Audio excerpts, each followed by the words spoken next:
Luck ಇದ್ದಿದ್ದಕ್ಕೆ ನೀನು escape ಆದೆ. ನಾನು ನಿನ್ನ ವಯಸ್ಸಲ್ಲಿ ಇದ್ದಾಗ ಎಷ್ಟು ಕಾಂಪಿಟೇಷನ್ ಗೆದ್ದಿದ್ದೀನಿ ಅಂತ ಗೊತ್ತಾ ನಿನಗೆ? ಮೈಕ್, ನಿನಗ್ ತುಂಬಾ ಜಂಬ ಇದೆ. ನಿನ್ ಜೊತೆಗ್ ಬಂದು ಇದ್ದಿದ್ ಕಾನ್ಫಿಡೆನ್ಸ್ ಎಲ್ಲ ಹೋಯ್ತು. ಅದು ನಿನ್ಗೇನು ಇಂಜುರಿ ಆಗ್ಬಾರ್ದು ಅಂತ ಹಾಗೆ ಹೇಳ್ದೆ. ನಾನೊಬ್ಬ ಡಾಕ್ಟರ್ ಅಲ್ವಾ? ನಿನ್ ಕೈಲಿ ಆಗಿದ್ ಮಾಡ್ಬೋದಲ್ವಾ? ನನಗ್ ಸುಸ್ತಾಗ್ತಿದೆ, ನಾನ್ ಮಲಗ್ಬೇಕು. ಹುಷಾರಾಗಿ ಗಾಡಿ ಓಡ್ಸು. ಓ, ಗಾಡಿ ಓಡಿಸೋದನ್ನು ಹೇಳ್ಕೊಡ್ತೀಯಾ? ಏನ್ ದೊಡ್ಡ ಹೆಂಗಸಿ ಅವಳು. ಅದಕ್ಕೆ ನಿನ್ಗೆ ಯಾವಾಗ್ಲೂ ಓದೆ ಬೀಳೋದು. ಮೈಕ್,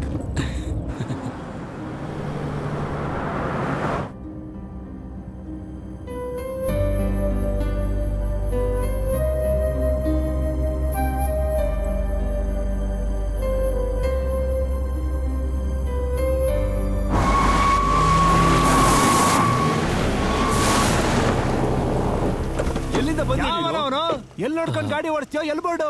ಬಾ, ನಾನು ಎದೆ ಮೇಲೆ ಹಚ್ಚು. ಬಾ, ಮನೇಲಿ ಹೇಳ್ಬಿಟ್ಟು ಬಂದಿದ್ಯಾ? ಹೆಂಗೆ ರೋಡ್ ನೋಡ್ಕೊಂಡು ಗಾಡಿ ಓಡಿಸೋದ್ ಕಲಿ ಫಸ್ಟ್. ಇಲ್ಲ ಅಂದ್ರೆ ನಿನ್ ಗಾಡಿ ಪುಡಿ ಮಾಡ್ಬಿಡ್ತೀನಿ ಅಷ್ಟೇ.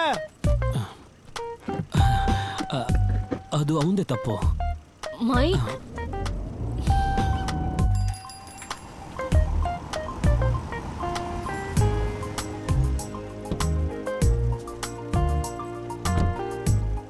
ಥ್ಯಾಂಕ್ಸ್ ನನ್ನ ಜೀವಂತವಾಗಿ ಕರ್ಕೊಂಡು ಬಂದಿದ್ದಕ್ಕೆ.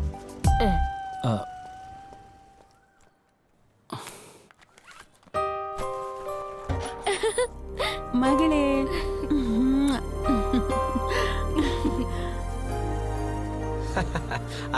ಕಂಗ್ರಾಟ್ಸ್. Thank you. ಒಳಗ್ ಬರಲ್ವಾ? ಇಲ್ಲ. ಎಷ್ಟು ದಿನ ಆಯ್ತು. ಇಲ್ಲಿ ಯಾರು ನಿಂಗೆ ಗೊತ್ತಿಲ್ದಿರೋರು?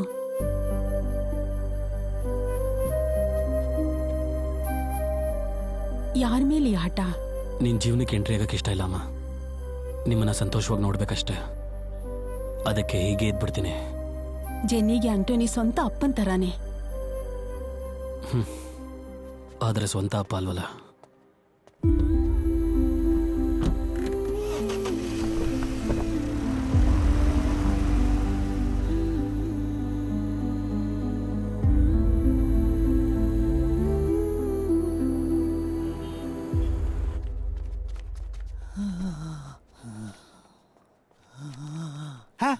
ನೀವು ಡಾಕ್ಟ್ರಾ?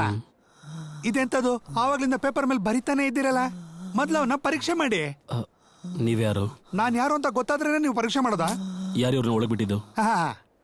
ನಂಗೆ ಯಾರ ಸಹಾಯನೂ ಬೇಕಾಗಿಲ್ಲ ಇಲ್ಲಿಗೆ ಬರೋದಕ್ಕೆ. ಮೊದ್ಲು ಪರೀಕ್ಷೆ ಮಾಡಿ. ಅವ್ರಿಗೆ ಉಸಿರಾಟ ತೊಂದರೆ ಇದೆ. ಆಕ್ಸಿಜನ್ ಕೊಟ್ಟಿರೋದು ಕಾಣಿಸ್ತಿಲ್ವಾ? ನೀವು ಸ್ವಲ್ಪ ಹೊರಗಡೆ ಇರಿ. ಬೇರೆ ಇನ್ಯಾರಾದ್ರೂ ಡಾಕ್ಟರ್ ಇದ್ದಾರ ಚೆನ್ನಾಗಿ ಓದಿರೋ ಅಂತವ್ರು?